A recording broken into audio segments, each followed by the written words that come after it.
Hello again there. This is Dr. Judith once again. I'm taping this episode right after the first one I did. It's still Monday, the 11th of April 2022, and I'm doing maybe three or four of them, and they'll be on YouTube probably for the week, this beginning this week. So I am doing it this way because it's more time effective for me to do this. So we're still on the same day. I'm not trying to play any games with you. We're still on the same day, Monday evening, in Atlanta, Georgia, and I'm Dr. Judith. I want to share the first time I shared with you about my paintings, which they're still back there, right there on the wall, and I have others that the next time that we meet, maybe next week, I'll show you some more. I just recently sold it's 24 by 30. It's pretty large painting, and I actually sold that to someone in Florida. And let me tell you one of the beauties of it before I deal with this episode's topic. The beauty of all of this is not just that I never knew I could paint, I never had those, not just that. To realize for someone who's never painted, never had a desire to paint, and by the way, I love to paint. When I do it, when I'm about to do it, when I get ready to do it, when it hits me that I must do it, I feel this sweet joy within me that just makes me, I could paint for hours. And I was recently home for a spring break for my job, and I think I painted maybe 8 paintings in a week.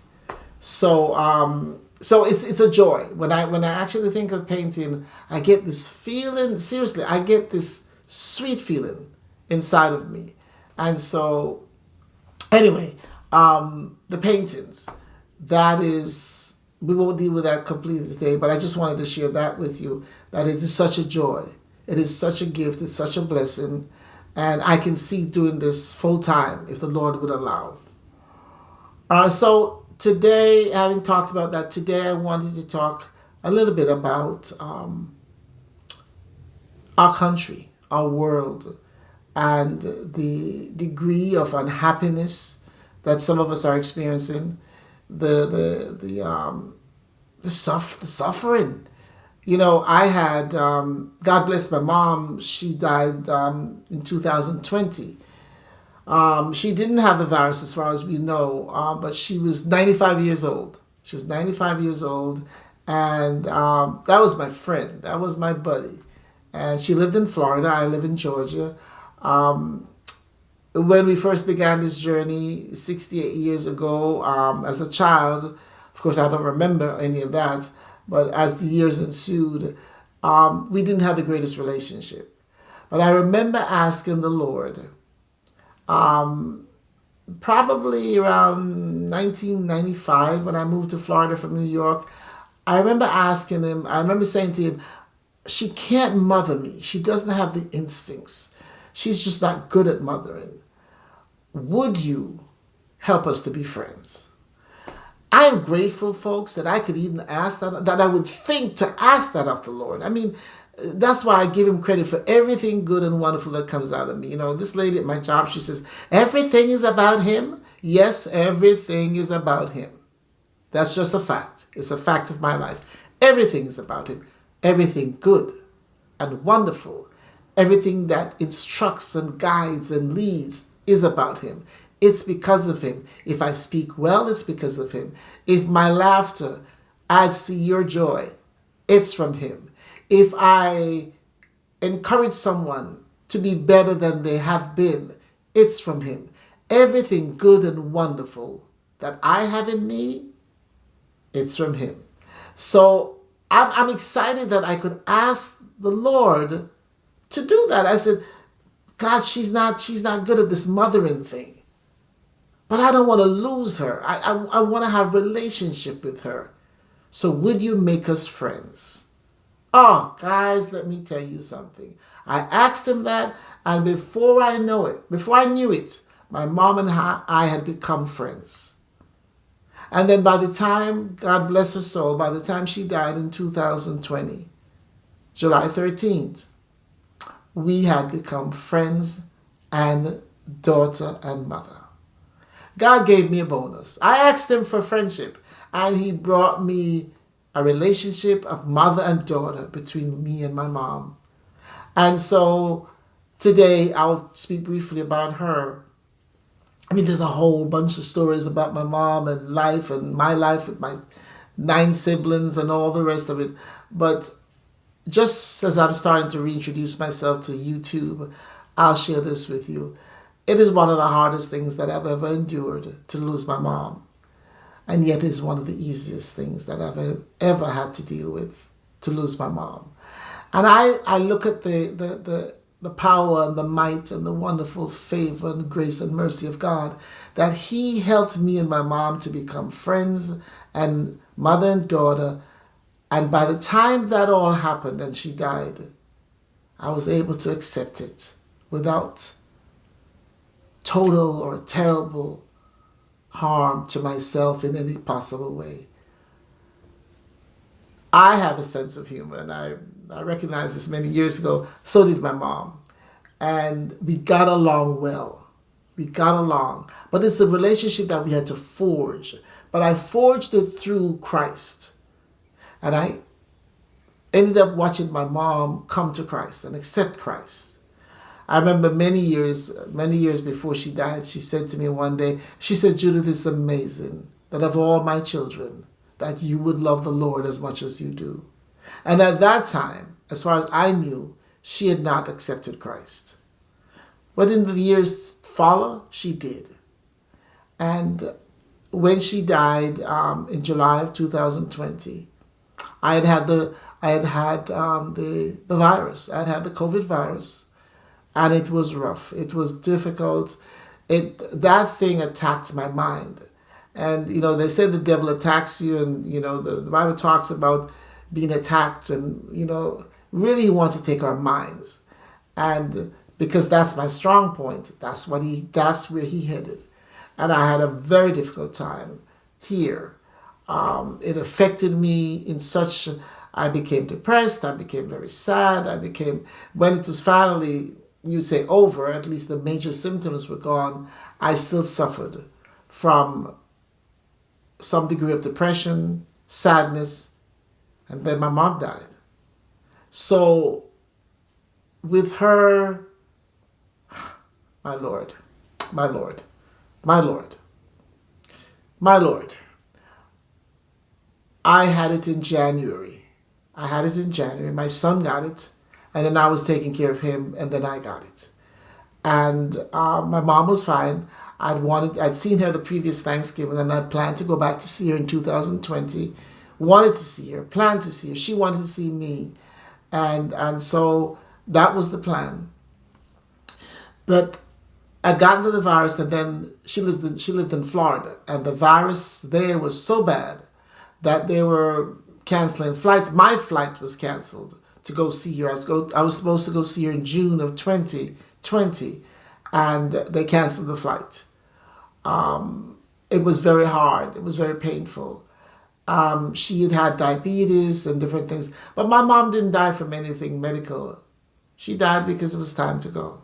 And I can tell you that is a fact. She wanted to go. She had accepted Christ. She had made peace with him. She had said her apologies to all her children. She had asked forgiveness.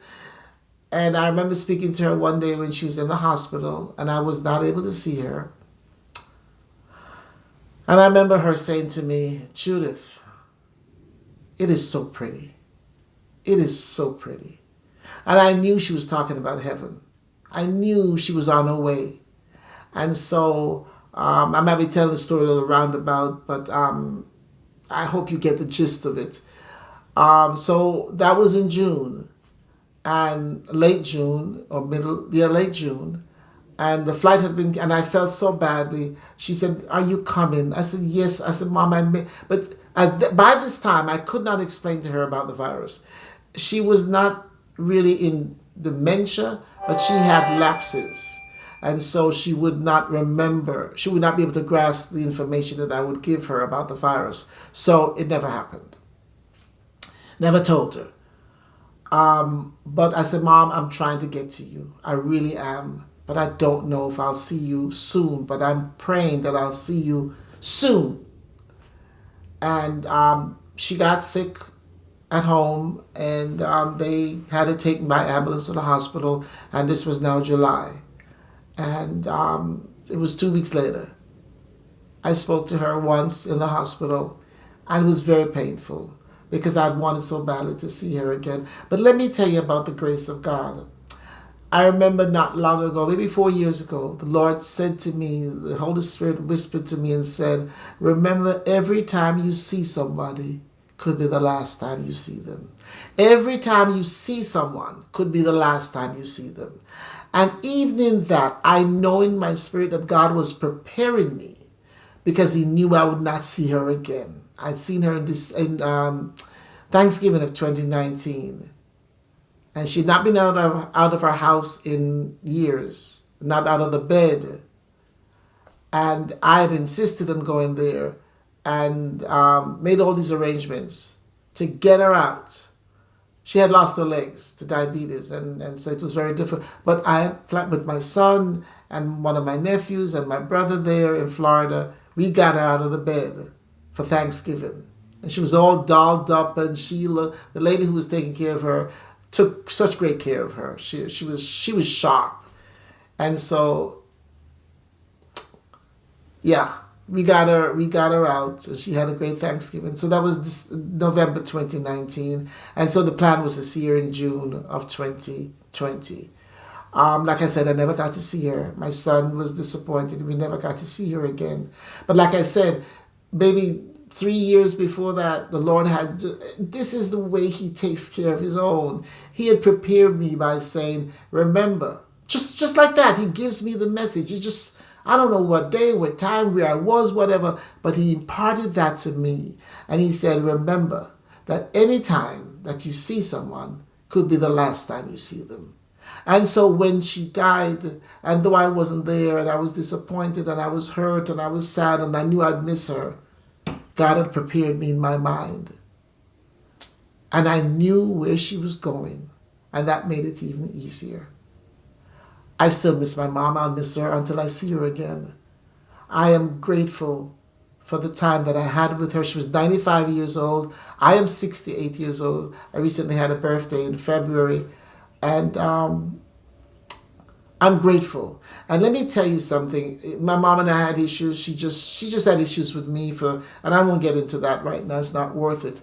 But suffice it to say, I'd made a decision that I was going to love her no matter what. I was going to respect her, and I was going to honor her and take care of her. So I ended up moving, when I moved from New York to Florida in 1995, I ended up moving into the same cul-de-sac where my mom lived. I mean, you talk about asking God, let's make us friends. Help us out. And he did. So I ended up being 3 doors away from her with my son. And it was one of the most joyous times of our lives, and my life for sure. And I know for sure that God, because I couldn't figure out why I was rushing from New York. I couldn't figure out why it was so necessary to move to Florida. But in all these times here now, God has shown and continues to show me he had a plan all along. And the plan was for me to be with my mom, to spend valuable time with her. What great times we had. We went to the movies, after she lost her legs, before and after. We went to the movies, we went to dinner, we went to church, we went and got ice cream. We did so much together. And my son was right there with us. And so in another couple of days, it will be, oh my gracious, July 13th will be 2 years. And I miss her. And at times, like when I first found out, I wished it hadn't happened. But my mom lived a good life. She lived a strong life. And she was suffering a lot physically. She had lost her legs, and then she had breast cancer, and they took a part of her breast, and she had diabetes, but it was not something that was bothering her on a daily basis. And so she was tired. She was tired, and she wanted to go home. She said it. She wanted to go home. And folks, what I'm so grateful for is that she had accepted Christ. And so she had a home to go to. I miss my mom. I miss the jokes. I miss the camaraderie that we had. I miss her silliness, my silliness. My son misses not watching, misses not watching wrestling with her anymore. Not a perfect relationship. We are not perfect, so it couldn't be perfect. But I got a chance to have a mom. And it didn't start out that way. It didn't start out that way. I got a chance. God gave me that gift, that blessing, and I'll be forever grateful until I see her again for this great relationship that I ended up having with her and for this awesome life that I continue to live, even though she's not here. I miss her tremendously.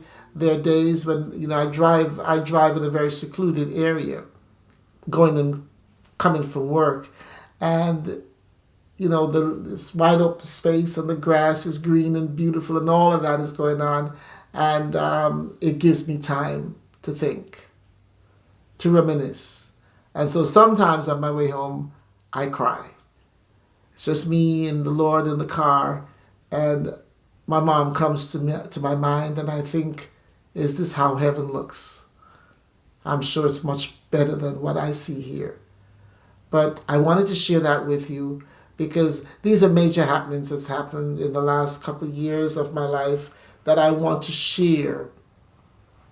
And I want to encourage people to understand that though the rain falls, the sun will come out again. And life has its difficulties. But that's what makes the good times so good. Because the difficult times, you compare them and say, hey. So I look at the times we're in. Like I said, the war in Ukraine troubles me deeply. Children being harmed troubles me deeply. I look at the evil around us in so many different spheres of our lives, and my spirit is troubled. And I spoke recently to my son about having a social responsibility, paying attention to what's going on around us, not just looking out for ourselves. We must do that, folks. We must pay attention, whether it's to give money, whatever it is that we can do. And even if it's not to help the people in Ukraine, your neighbor. I don't say these things lightly. I do what I speak. And so I'm not boasting about it. I'm just simply saying I cannot read the Bible and call myself a child of God and not do something. So I plead with you until we meet again that whatever you can do for anyone, I'm reminded of the story of the Good Samaritan. That person was beaten and hurt.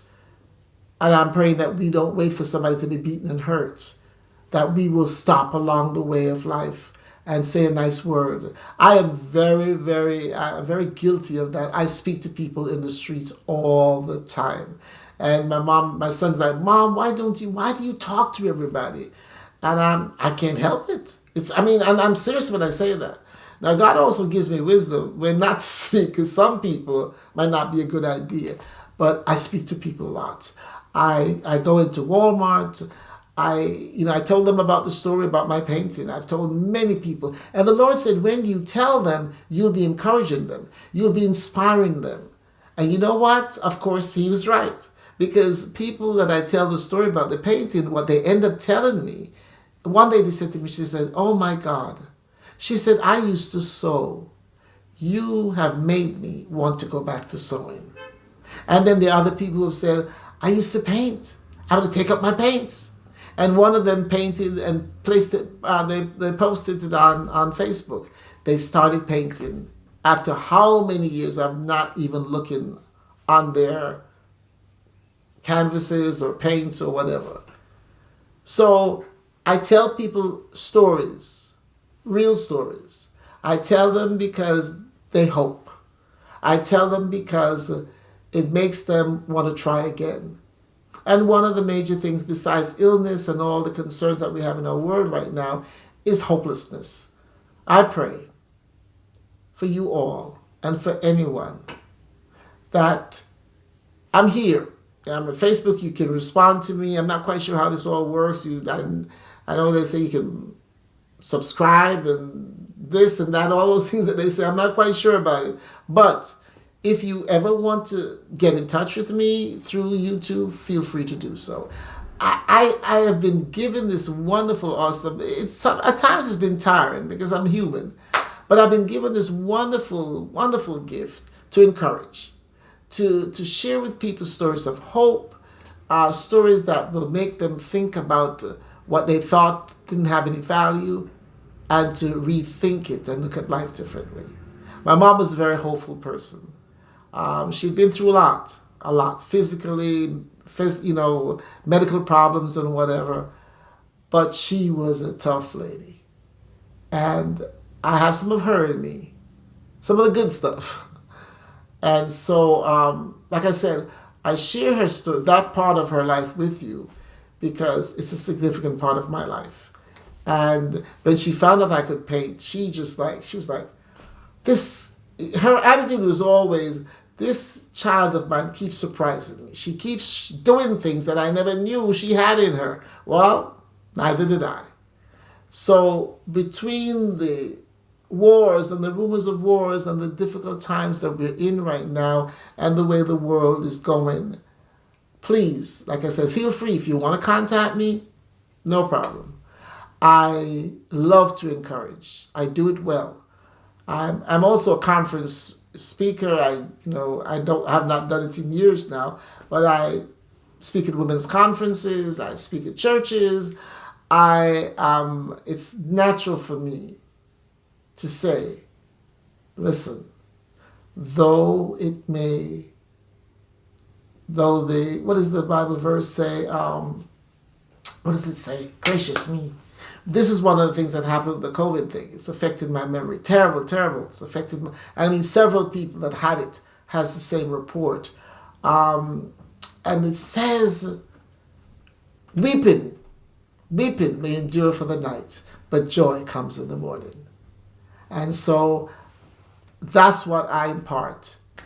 I want to share that there's hope in this world, despite the negatives. And I know for sure there's hope in me. And so I hope you continue to stay tuned and listen and watch. And if there's something that I say that can encourage it, or you need to ask me a question or make a statement to me, whatever it is, please do. I know that the major part of this reason for doing this is because I was called to help. In Isaiah, it says, the Lord is talking, and he says, who will I send?